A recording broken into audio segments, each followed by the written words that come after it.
আপনারা গ্রামবাসী, আমি একটা কথা বলি সবার উদ্দেশ্যে বলুন। বলছি এই যে ছেলেটা অন্যায় করেছে, ওর মা অন্যায় করেছে, ওর বাবা অন্যায় করেছে, এত সুন্দর সোনার সংসার ভাঙার দরকার নেই। এখনো ভাবতে পারো যে দিদিরা এসেছে দিদিদের সম্মান রাখতে, দিদিরা যখন বলেছে যে হ্যাঁ দায়িত্ব নেবে, আমি একবার চেষ্টা করব গিয়ে আমার সংসারটা সোনার সংসার যদি হয়, আপ্রাণ চেষ্টা করি যে সংসার হোক। একটা মানুষ খারাপ, তাকে ভালো করার দায়িত্ব আরেকজনের। আজকে অনেক কিছু আপনাদের উপরে ডিপেন্ড করছে।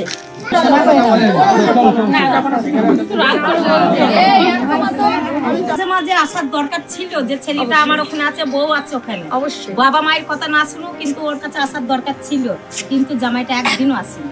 প্রেম করিস নাকি অন্য জায়গায় প্রেম করিস? এদিকে আসো। বলছি শ্বশুর বাড়িতে চলে এলে কেন?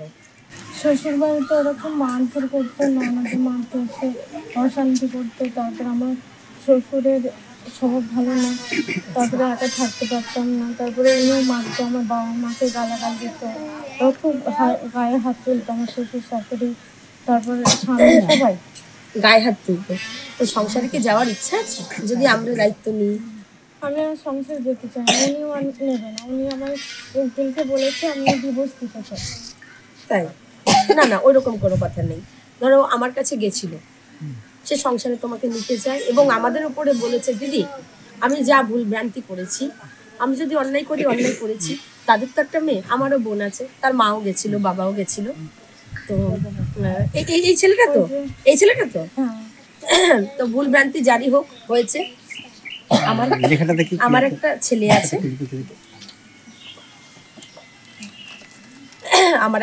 আছে, তো সংসারে নিয়ে যেতে চাই। এখন আপনাদের সামনে বলছি, আবার কোর্টেও বলে, কিন্তু আমাদের উকিলকে ফোন করেছে যে আমি আর ওকে সংসারে নিতে চাই না, আমি ওকে ডিভোর্স দিতে চাই, টাকা পয়সা দিয়ে মিটিয়ে নিতে চাই। এমনকি আমার ঠাকুমা মারা গেছে, এই 2 দিন হলো কাজ বেরিয়ে গেছে, তার জন্য আমার বাবা যেতে পারেনি। তাহলে ওরা উকিল বারবার ফোন করতে, ওদের উকিল আমাদের কিছু লেখেনি, সেরকম খারাপ কিছু লেখেনি, বারবার মানে ফোন করতে যেন আমরা কেসটা তুলে নিই। বলছি তুমি যে লিখেছো ওদের দোতলা বাড়ি, আমি দেখেছি কেসটা, এগুলো লিখেছো কেন? আমি দোতলা লিখিনি, পাকা দালান বাড়ি লিখেছি, মানে ওই উকিলটা ওরকম লিখে দিয়েছে। ঠিক আছে, আমি মানে তারপরে গিয়ে বললাম ওদের পাকা দালান বাড়ি, দিয়ে বললো এটার কোনো অসুবিধা হবে না দোতলাটা, ঠিক আছে। দিয়ে আমি বললাম ঠিক আছে তাহলে। আচ্ছা তুমি আমাকে বলো এবার, আমার কাকু কাকিমার কথা আমি একটু পরে যাচ্ছি, তুমি বলো তুমি কি চাও, তুমি বলো। ওখানে আমি আর যেতে চাই না, ওখানে শুধু মারধর করা, অশান্তি করা। একবার আমাদের সাথে চললে দেখতে পারতে, দিদিরা সাথে আছে, সবাই আছি, তোমাকে নিয়ে গেলে একবার আমি অনেকবার চেষ্টা করেছি। আচ্ছা আমরা তো ছিলাম না, আপনারা ছিলেন, যে থাকার সে এমনি থাকবে, আর আপনারা থাকলে আমি একটা কথা বলি, কাকু একটা কথা বুঝবেন, এতদিন আপনার মেয়ের পঞ্চায়েত প্রধান ছিল, এটা তাদের তো প্রচুর কাজ, আমাদের কাজটা কিন্তু এটাই মানুষের সমাধান এবং তাকে প্রোটেক্ট করা। এই বোনটা যদি ওই বাড়িতে যায়, কন্টিনিউ আমাকে খোঁজ খবর নিতে হবে, যাওয়া আসা থাকবে, এবং আমাদের দিদি প্রতি সপ্তাহে 2 দিন 1 দিন করে ফোন করবে সে কেমন আছে। আর এদেরকেও একটা ব্যবস্থা করে দেওয়া যাবে, সংসার ভেঙে দিলে তো আজকে কালকে ভেঙে দেওয়াই যায়, একটা সংসার, সুন্দর সংসার, একটা ছেলে, ভবিষ্যতে ভালো হতো তো বলুন। যে ছেলে আমাকে ভালোবাসে না, তাহলে তার কাছে গিয়ে আমি কি করবো সেটা বলেন তো আপনারা। শুধু এই কেসটা আমাকে করেছে বলে ওরা মিটিং নেওয়ার জন্য এইসব করছে, আমি জানি। তুমি কি ডিভোর্স করতে চাও? তুমি কি ডিভোর্স করতে চাও? হ্যাঁ আমি ডিভোর্স করতেই চাই। তুমি কি ডিভোর্স করতে চাও? কাকু বলছি বোন কি ডিভোর্স করতে চায়, আপনাদের কি মত সেটা বলুন। হ্যাঁ, মেয়ে যদি শান্তি না পাচ্ছে ডিভোর্স করাই ভালো। ওরা তো ডিভোর্স করার জন্য আমাকে রিপোর্ট করেছে, উকিলকে ডিভোর্স কবে করছে করো বলে দিচ্ছি, উকিলকে বলেছি, আমাকে উকিলকে ফোন করে বলে দিয়েছে। উকিল বলছে ঠিক আছে তাহলে তোমরা তাড়াতাড়ি আসো, ওরা খুব প্রেসার দিচ্ছে। বলছি বোনের ডিভোর্সটা আমরা যদি দায়িত্ব নিয়ে করিয়ে দিই অসুবিধা আছে? না কোর্টে থেকে করবো, ডিভোর্স কোর্টেই হয়, কোর্টে ছাড়া ডিভোর্স হয় না। বলছি এই মাঝখানে এই যে কথাবার্তা মিলচল, সেটা যদি আমরা দায়িত্ব নিয়ে করিয়ে দিই, কোর্টেই হবে ফাইনালি, মিলচল ডিভোর্স ফাইল হবে, সই হবে 2 পক্ষের, আমরা দাঁড়িয়ে থেকে করাবো, সেটা কি আপনার আপত্তি? চাই আমাদের যেসব দিয়েছি সেসব সব ফেরত নেবো, খাসরত চাই, যে ডিভোর্স করিতে দিবে সেই দায়িত্ব খাসরত দিতে হবে, তো শুধু জিনিস ফেরত দিলেই হবে না। আচ্ছা কি দিয়েছে? যা বলছে আমরা সব লিখা আছে সব দেবো, দেখো রিপোর্ট কি দিয়েছি। আচ্ছা রিপোর্টে তো অনেক কিছু বেশিও লেখা না থাকে। বেশি না, আমাদের প্রমাণপত্র আছে তো। প্রমাণ আছে। হ্যাঁ কিছু সব দিয়ে দিচ্ছি। আচ্ছা সোনা দানা যা আছে আমার হাতের কানের গলার সবই কোথা থেকে করেছি সেসব কাগজপত্র আমাদের আছে। ঠিক আছে। তারপরে বিয়েতে এমন কোনো জিনিস নেই যে দিই নোলা, যেটা বলছি সেটা দিয়েছি আমরা। 22-25টার মতো দাম সামগ্রী আছে, তারপর সবকিছু টোটাল মানে গ্যাস থেকে শুরু করে আমার বাবা সব পুরো সংসারের যা জিনিস লাগে সব দিয়েছে। এখনো ভাবতে পারো যে দিদিরা এসেছে দিদিদের সম্মান রাখতে, দিদিরা যখন বলেছে যে হ্যাঁ দায়িত্ব নেবে, আমি একবার চেষ্টা করব গিয়ে আমার সংসারটা সোনার সংসার যদি হয়। সোনার সংসার ওটা না, সোনার সংসার যদি হতো তাহলে ওরকম করতো না। আমার ননদ কথায় কথায় এসে ননদ তোমার বাড়িতে আসবে না, এটা আমি বলে যাচ্ছি। শোনো, ননদ আসবে না। তুমি যদি আলাদা থাকতে চাও তোমার হাজবেন্ডকে নিয়ে আমায় বলো, আমায় বলতে দাও, তুমি বলবে। তোমার ননদের কথা তো, তোমার ননদ বর ভালো হলে সংসারে সব ভালো হয়। তোমার বর ভালো না তো, এবার তোমার বর হচ্ছে বাবা মাকেও ফেলতে পারে না, বাবা মার কথা শোনে, তাই তো? বাবা মার কথা শোনে তো, সেটাই বলছি যে বাবা মা কথাও শুনুক, আমার কথাও শুনুক। আচ্ছা শোনো, বাবা মার কথা শোনো, বাবা মার কথা শোনে, বেশি বাবা মার কথা শোনে, তোমারকে পাত্তা দেয় না, পাত্তাই দেয় না, তাই না তো? হ্যাঁ, এবার হচ্ছে কথাটা, তোমার বাড়িতে ননদও থাকবে না, তোমার কেউ থাকবে না, তোমার স্বামীকে একা একা তুমি আলাদা যদি সংসার করতে চাও তার সাথে তুমি করতে পারো। ও ওরকম তাও আমার শ্বশুর শাশুড়ি 1 মাসের জন্য করেছিল, তাও আর সুতরাং।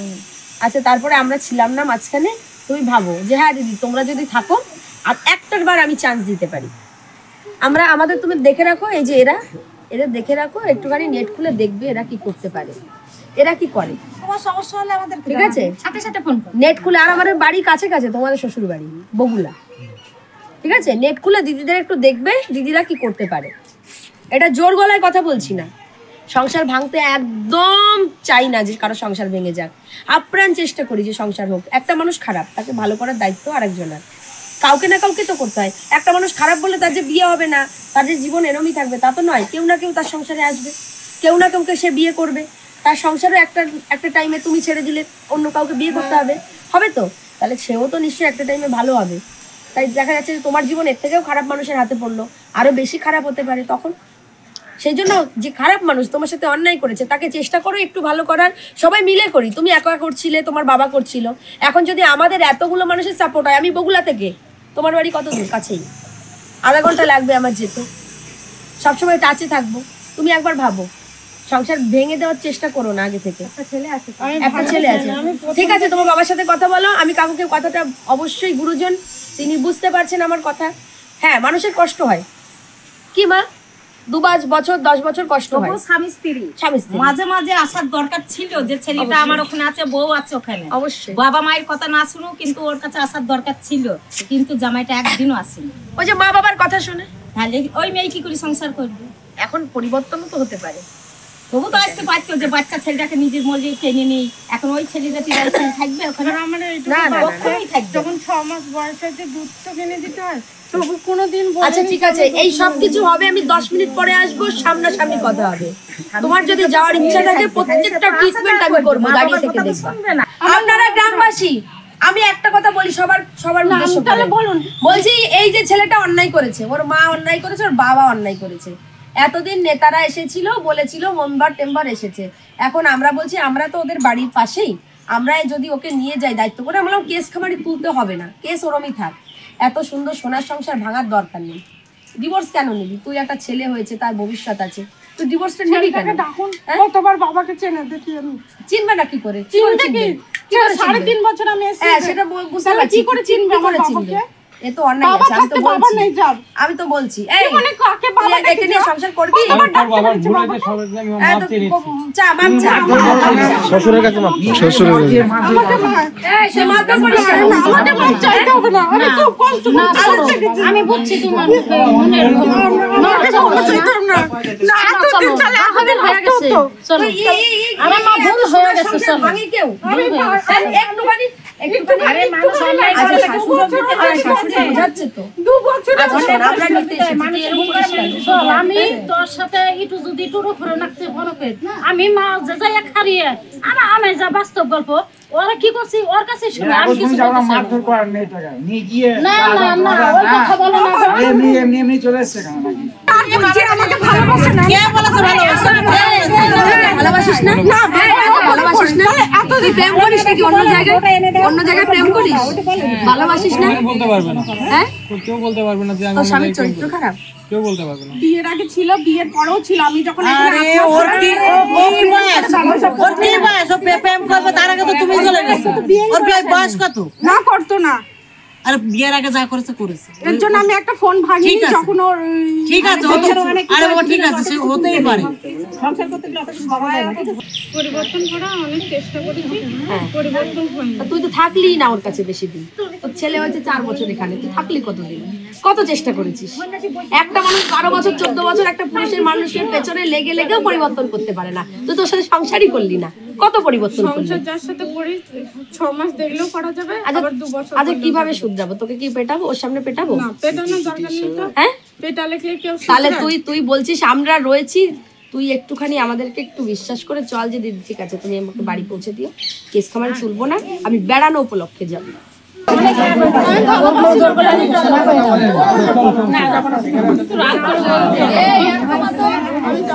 বাবা মাকে কিছু, বাবা মা যদি এরপরে কিছু করে সেটা আমরা বুঝবো, ও যদি কিছু করে সেটা আমরা বুঝবো, তাতেও তোর ভরসা হচ্ছে না। আমি আর কি বলতে পারি কাল?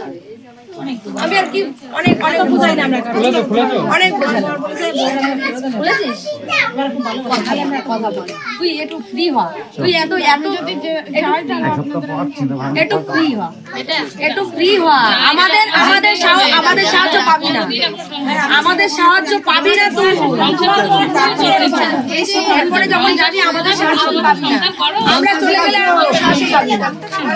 একটু ফ্রি হয়, আর আমরা আমাদের সামনে গেলে পরে সাহায্য পাবো, আমরা সবসময় যেন তোমার পাশে থাকবো। এরকম করছিস কেন? সংসার ভেঙে যেতে পারে, বাচ্চার দিকে দা ভাব, তোর বাচ্চা।